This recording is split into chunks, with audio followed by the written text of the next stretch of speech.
আসসালামু আলাইকুম এভরিওয়ান, আশা করি সকলে ভালো আছেন। তো আজকের ভিডিওতে আপনারা ফেসবুক প্রোফাইল থেকে ফলোয়িং লিস্টটা কিভাবে হাইড করবেন সেটা আজকের ভিডিওতে প্রমাণ সহ আমি আপনাদেরকে দেখিয়ে দেবো। তো অবশ্যই আপনারা ভিডিওটি না টেনে সম্পূর্ণ ভিডিওটি দেখবেন। তো আমি প্রথমে ফেসবুক যে অ্যাপসটি রয়েছে অ্যাপসটিতে চলে আসছি। এখানে আমার অ্যাকাউন্টটি লগ ইন করা রয়েছে, আপনারা আপনাদের অ্যাকাউন্টটি লগ ইন করে নেবেন।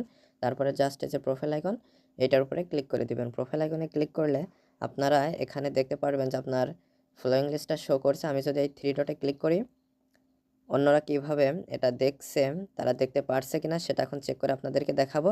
তো ভিউ অ্যাজ এইটার উপরে ক্লিক করে দিলাম। ক্লিক করে দিলে এখানে দেখতে পাচ্ছেন ফলোয়িং লিস্টটা শো করছে। তো আপনারা যদি এটা হাইড করতে চান তাহলে কিভাবে হাইড করবেন সেটা এখন আমি আপনাদেরকে দেখিয়ে দেবো। তো আমি এখান থেকে ব্যাকে আসছি। ব্যাকে আসার পরে এখানে প্রোফাইল আইকন রয়েছে, এইটার উপরে ক্লিক করে দিলাম। অনেকে থ্রি লাইন মেনু থাকতে পারে, জাস্ট ক্লিক করে দিবেন। তো আমি এখানে ক্লিক করে দেওয়ার পরে এখানে যে গিয়ার আইকন রয়েছে এইটার উপরে ক্লিক করে দিলাম। ক্লিক করে দেওয়ার পরে স্ক্রল ডাউন করে একটু নিচে আসলে আপনারা এখানে একটা সেটিংস পেয়ে যাবেন, ফলোয়ার্স অ্যান্ড পাবলিক কন্টেন্ট নামে। তো জাস্ট এইটার উপরে একটা ক্লিক করে দিবেন। ক্লিক করে দেওয়ার পরে এখানে আপনারা পেয়ে যাবেন who can see the people page and list you follow.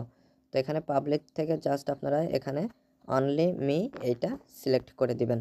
তাহলে আপনি যে পিপল পেজ এবং লিস্টগুলো ফলো করেন সেগুলো আপনি ছাড়া আপনার প্রোফাইলে আর কেউই কিন্তু দেখতে পারবে না। তো আমি এখান থেকে ব্যাকে আসলাম। ব্যাকে আসার পরে আমি এই যে হোম বাটনে ক্লিক করে দিলাম। ক্লিক করে দেওয়ার পরে এই যে প্রোফাইল আইকন এইটার উপরে ক্লিক করে দিলাম। ক্লিক করে দেওয়ার পরে এখানে একটু রিলোড দিয়ে নিচ্ছি।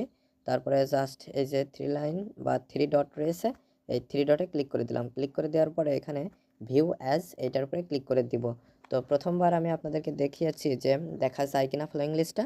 এখন জাস্ট আমি সেটিংসটা চেঞ্জ করে ভিউ অ্যাজ এইটার উপরে ক্লিক করে দিচ্ছি। ক্লিক করে দেওয়ার পরে এখন এখানে দেখতে পাচ্ছেন জিরো ফলোয়িং। তো যখন অন্যরা এই প্রোফাইলে প্রবেশ করবে তারা জিরো ফলোয়িং দেখবে। তো অনেকে আসলে আপনাদের প্রোফাইলে এইরকম সেটিংস আপনারা করতে চান। তো আশা করি মূল বিষয়টা বুঝতে পেরেছেন যে এটা কিভাবে করা যায়। তো আজকের ভিডিওটি এ পর্যন্তই। ভিডিও সংক্রান্ত কোনো মতামত থাকলে অবশ্যই কমেন্ট করে জানাবেন। পরবর্তী ভিডিওতে কথা হবে। ধন্যবাদ সবাইকে।